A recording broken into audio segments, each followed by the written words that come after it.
Bathroom থেকে বের হয়ে ভুলও একটি কাজ করবেন না, তাহলে ঘরের মধ্যে বরকত থাকবে না, অসুখ বিসুখ বালা মুসিবত কখনোই বাসা থেকে কাটবে না।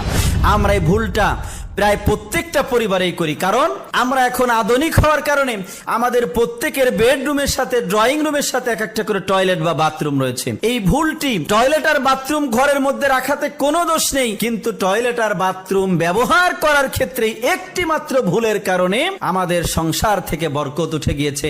আপনাদেরকে বলবো, বাথরুমের ব্যবহার করার ক্ষেত্রে এই ভুলটি আপনি কখনোই করবেন না। যদি করেন তাহলে আপনার পরিবারের মধ্যে বরকত থাকবে না, আর পরিবারের কেউ কখনো সুস্থ জীবন যাপন করতে পারবে না। সেই ভুলটি হচ্ছে, আমরা বাথরুমে যখন যাই, বাথরুম থেকে বের হওয়ার পরে করি, তা হচ্ছে বাথরুমের দরজাটা ওপেন করে রাখি। বাথরুমের দরজা কখনো বাথরুম শেষে ওপেন করে রাখবেন না, বাথরুমের দরজাটা লক করে দিবেন। মেডিকেল সায়েন্স বলছেন বাথরুমের মধ্যে প্রচুর পরিমাণে ব্যাকটেরিয়া